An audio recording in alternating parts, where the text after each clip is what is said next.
I had the privilege of growing up in the greatest city in the world. Philadelphia is a center of American identity and history. Independence Hall, the Liberty Bell, and the home of Benjamin Franklin were all regular sights I walked past every day. The energy of this city is still filled with this legacy. However, in my formative years, this great legacy was a very confusing and dividing force in my life. Much like how this nation was torn into two warring pieces, I was divided by identity. Did this American heritage apply to me as a Philadelphia born citizen? Or was I exempt from it for having immigrant parents? My environment was an intoxicating mix between these two polarizing worlds. Am I German or am I American? Can I become both? My mother came from Braunschweig to flee the tyranny of political unrest. She met my father, who was an Irish Catholic immigrant from Kerry. When I was born in 1833, my father left. Ever since then, I took my mother's name, Dannenhauer. Without a husband, she struggled significantly. The kindness and love from the German community in the 13th Ward saved us from falling into poverty. The German American Club on Spring Garden Street arranged work for my mother in Marx's textile mill. A wealthier Bavarian family called the Weyermans, who were staples in the community, offered to watch me as my mother worked. They owned a successful ladies' shoe store on 6th Street and employed German immigrant women to sell their products. Mrs. Weyerman was like an aunt to me, and Mr. Weyerman a father. With their gratitude and care, I was given the opportunity to gain a public school education in the city. After school, I would come back to the shop and help Mrs. Weyerman stock the shelves. I am not ashamed to say that the shoes were very comfortable, and I have always been jealous of wearing men's shoes. Many hours of my week were also spent at the German American Club with Mr. Weyerman and the others. Here I was taught the culture and music of my family. My family was made up of many aunts and uncles from Bayerland, Pommern, Schleswig, Baden, and of course my mother's native Braunschweig. Everyone found a brotherhood and unity in our differences and similarities. The halls of the German American Club on Spring Street gave me an identity to be proud of. However, I was torn because I could never be German. My family at the club would fondly speak of home across the Atlantic, and I could never relate. Never have I been to the fatherland. I do not even speak the language. It is a strange thing to be at home away from home, and the club drowned me in this feeling every day. The older Germans would tease me for not being German enough. I was a Yankee. No matter how much I pretended otherwise, my home was Philadelphia. I am an American citizen. Independence Hall loomed over me every day and reminded me that I was turning my back on a greater heritage, one of freedom and liberty. This heritage was very hostile and something that I could not attain despite my birthright. My history lessons at school told stories of the Pilgrims, Quakers, and Founding Fathers. Great men who birthed a nation that shines for the world to envy should have filled me with pride. Yet, I could not draw upon this legacy. Schoolmates in class had family roots dating back to the previous century. This was their history, and finding my place in this story was nearly impossible. America was their country, not mine.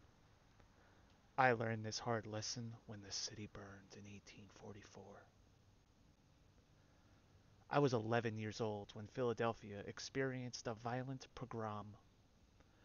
The epicenter of the rioting began in my classroom. Our classrooms were mixed with Protestant and Catholic students. Although I was a Protestant, classmates used to bully me for my Catholic father and foreign background. I might as well have been a Catholic. Our mixed classroom complicated our lessons because the King James Bible was read daily, every morning. Catholic parents complained to the school board and asked for the Douay version of the Bible to be read so Catholic students could feel included. Protestant parents were outraged when the school board canceled the Protestant Bible readings and argued that the nation was founded on the values found within the King James Bible. A moral panic developed, and Protestants within the city feared that the foreigners were Romanizing the children. I was 11 when St. Augustine Catholic Church was burnt. One of my Catholic classmates lost a father in the violence. Patriotic flames consumed the building while Protestant rioters waved American flags and carried images of George Washington. The German American Club was on guard during this event because many of its patrons were German Catholics. Mr. and Mrs. Weyermann were Bavarian Catholics and feared for their business. I have vivid memories of boarding up their shop and Mrs. Weyermann crying. Mother and I were Protestant and detested this anti-Catholic violence. When it was over, many of the Catholic families pulled their children out of public school. I remained there for one more year, but eventually ended my formal education. The violence emboldened many to target me for being a German who was a Catholic lover. Hating America became a way to cope with this trauma. My teenage years were saturated in everything German. I began to learn more of the language and immersed myself in our insular community. My home was the German American Club. I served beer and food to the patrons of the club to earn money. The cultural routine in the club offered a sense of stability that guided me as a young adult. However, by my mid-20s, I had an identity crisis. All of my friends were older German men from the club. I was so insular that I was truly a foreigner to many Americans. I got a job at the textile mill my mother worked at and rose through the ranks in the shipping warehouse. There I met some people my age, but I did not have the courage to pursue anyone. Why bother? I was only viewed as a Dutch by many Anglo-Saxon Americans. This all changed in 1860 when the southern states seceded from our union. There was a, there was great excitement within the city of Philadelphia. Patriotism was the order of the day, and a greater sense of unity was noticeable. Our union needed to be preserved. White Southerners were so driven by partisan politics that they disrupted the peaceful transition of power after the election of President Lincoln. This challenged the very existence of American republicanism. Fear of abolitionism made Southerners sacrifice the very concept of American democracy. How could our nation carry forward with this great experiment of Enlightenment government when wealthy slave owners convinced a large segment of the population to disregard a fair and free election? The very idea of our country being worth saving became a mainstream attitude now. Southerners decided to challenge our freedoms as a reaction to the fear of abolition. The discourse introduced me to a vision of America I never once pondered. Despite the anti-foreigner attitudes of many Philadelphians, we were finally taken seriously. The usual small talk at the mill turned into riveting conversations about current events. Was our nation's fate to be decided by the cotton class and their lackeys? Can these Southerners be so selfish to sacrifice our revolutionary form of self government for future generations in order to challenge abolition? Inspired by this, I became an avid reader of the newspapers. I read the controversial book Uncle Tom's Cabin and explored the causes of this great national tragedy. Solomon Northup's 12 Years a Slave horrified me. To my surprise, my politics leaned towards abolition. Abolition was a northeastern phenomenon which was more present and accepted in cities like Philadelphia. Therefore, my political views were mocked and criticized by most of this nation for being too idealistic, unrealistic, and localized. Most white Northerners saw slavery as a regional problem that should not concern them, and those who did were defying God's will. Moreover, I received the impression that my foreign, 48 inspired background was too European to seriously understand US politics.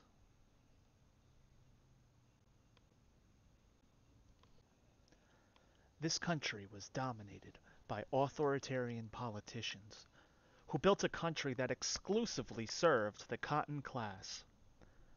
Similar to the nobles of my family's homeland, Southern planters and Northern industrialists constructed a government that prioritized their profits over the people. The wealthy depended on the ethnic, racial, religious, and economic divisions of Americans to maintain the status quo. It is this division which poisoned the country. The mill I worked at used Natchez cotton. Local Philadelphians were kidnapped into slavery despite being free at birth. Immigrants were blamed for stealing jobs from American citizens. All of these moral panics kept the wealthy in power by fear. Fear of a slave uprising. Fear of the Romanization of America. Fear of the destruction of the white race. Thousands of Americans were willing to accept the exploitative and aristocratic will of the Southern planter class because they subscribed to these fears. These feudal millionaires and their blood money coerced our federal government to turn northern states into extensions of slave society. Was Pennsylvania now relegated to deny liberty among its citizens to satiate the slavocratic class? Is this our only purpose? As radical as it seemed, abolition seemed to challenge the economic and political tyranny over Americans everywhere.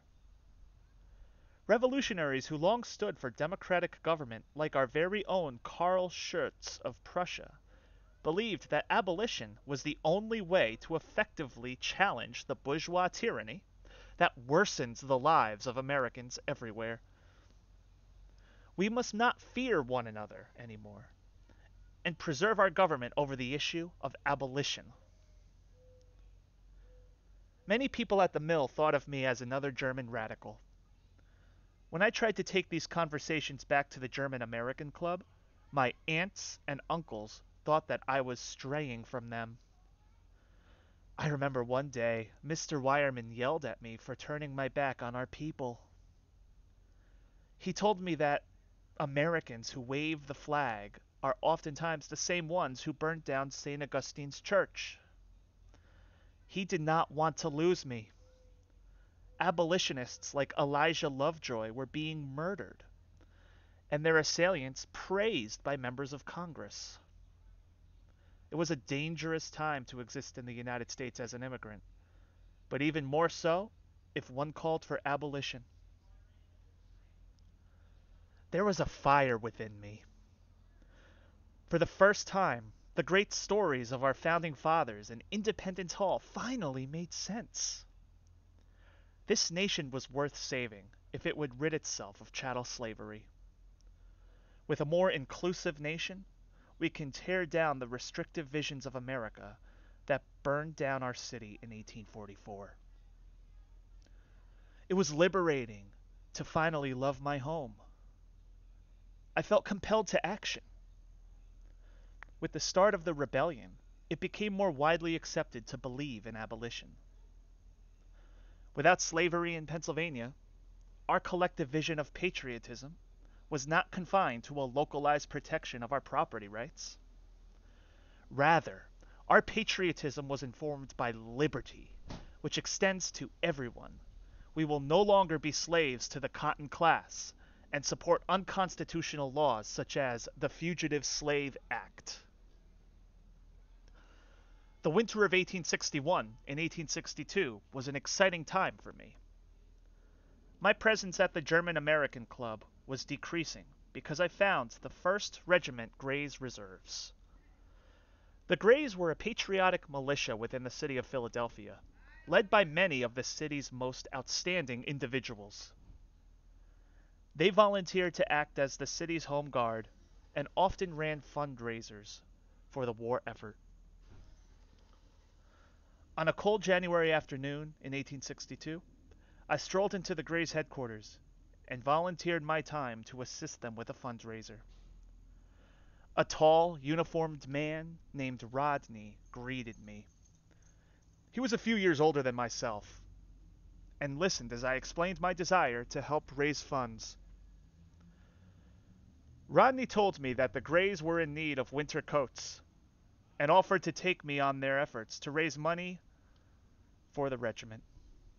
The two of us spent a lot of time together at fundraising booths, finding ourselves speaking for hours while accepting donations at our tables at churches, halls, and street corners. Rodney had a wife and child, whom he loved very dearly. Sometimes they would visit us and provide lunch. We discussed the causes of this war, our viewpoints, and definitions of patriotism. It was so refreshing to learn that he was an abolitionist as well. The future desired for our nation became a reality within our conversations. He reassured my views by arguing that the future of human rights for all will be extinguished if the Confederacy is victorious. An American republic cannot coexist with those who wish to make us subjects of a slave empire. Rodney was even very supportive of my German heritage and wanted to learn more about it. After our fundraisers, I would invite him to enjoy a pint or two at the German American Club. Mr. Wireman really liked Rodney, and he soon became a very popular Yankee. He was so popular among us that the German American Club raised $50 for the Greys' war effort. Never did I expect a community as insular as mine to embrace American patriotism. I think Rodney was able to connect American patriotism with that of the 48ers, which excited many. The summer of 1862 was a very serious period of time. Our patriotic vision of America was in trouble, and the prospects of a slave empire started to become plausible. The Confederacy scored devastating victories over our Union, and defeat was a serious prospect. The Peninsula Campaign to conquer Richmond was defeated when everybody here was sure of its success. Reeling from this defeat, Robert E. Lee's Confederates defeated another Union army at Second Bull Run, making Washington, D.C., our nation's capital, vulnerable. In the West, many more Americans were killed at the Battle of Shiloh than any other American war combined. The liberties which we cherished so dearly were slipping away with every casualty. We could no longer depend on the bravery of our early volunteers because they were dying in large numbers. President Lincoln's call for 100,000 volunteers stiffened our spines. Rodney invited me to a Greys meeting on a hot July 29th evening. I remember climbing the stairs of Sampson Hall with a sense of dreadful excitement.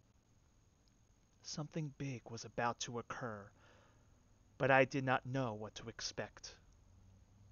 The hall was crowded, and I found my seat in the rear of the auditorium. A Betsy Ross flag hung along the wall just behind my seat. The energy in the building was palpable. Rodney sat towards the front of the auditorium in full Gray's uniform with John Mercer. Mercer would later be killed in action at the Battle of Petersburg. The purpose of the meeting was to decide the future of the Grays. Are they really contributing to the war effort as a home guard? Could they be of better use in the service of the federal government? Many of us were aware that members of the Grays broke away from us last month to form the 118th Pennsylvania Volunteer Infantry. Rodney's friend Evan was among the few who resigned from the Grays because of our slowness to action. Was it our turn to go? Reverend Kingston Goddard spoke with a fiery passion about how our nation needs the citizens of Philadelphia to put an end to this rebellion. I joined in a great applause after his patriotic words. A fire was growing in me. The Reverend satisfied the anxieties of many by saying that there was no better organization to join than the Grays to fight the rebels. Also, a healthy bounty of $162 would be offered by the city to any volunteer. Another burst of applause shook the auditorium. Reverend Goddard then introduced the proposed colonel for the regiment, Colonel Ellmaker. Quote, Mr. President and fellow citizens, I do not come here tonight to talk.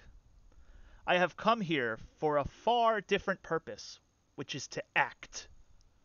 Every man must do something in this crisis, which is now pending over this country. He who cannot go should endeavor to get others to go. And if he's not able to do this, he should give of his means and sustain the cause in that manner. I intend to do my whole duty to my country, and will do so in whichever capacity you may choose to put me. The idea of going and fighting for my country is not the thought of an hour, but I have pondered over it day and night, and have passed many sleepless hours in thinking upon it. End quote. I related to this, as I often thought about my role in the war effort. Was raising money for uniforms really the best I could do? Especially when fellow Americans are suffering another day of chattel slavery. Ellmaker then spoke about the bounty money. He was discouraged that some required money to serve their country. A man who serves his country should be able to know that his family, or his mother, sister, or brother, is amply provided for in every want during his absence. From this night forth, I will exert myself in every manner to keep the interests of this organization at heart, and will do all to promote its welfare. A thunderous applause erupted in the hall. I was brought to tears as dozens of members donated hundreds of dollars for the effort in building a regiment for service to the federal government. The next day at 10 a.m., members of the officer corps within the Grays were going to iron out the details of creating this regiment. In a few short days, the regiment was formed. I found a purpose, and many years spent developing my German identity in the club could now be supported by a strong devotion to my American identity. No longer was my vision of America tainted by the dark days of 1844. Witnessing the hundreds of people within Sampson Hall cheer as the brass band played gave me a sense of belonging that I've always strived for. For the first time, I could be proud to hear "Hail Columbia" and wave the flag of our Union. My slow, meaningless days at the warehouse were now a thing of the past. with support from my mother, Mr. Wireman, and the men of the German American Club. I volunteered as soon as the Gray's 119th Pennsylvania Volunteer Infantry was born. The beauty of it all was that I did not need to hide my German heritage. All able-bodied Americans, no matter their background, were accepted. Rodney was assigned to Company A as a lieutenant, so I made sure to muster in that company. My fight for abolition and the preservation of a union that accepts all Americans began. So begins my war diary.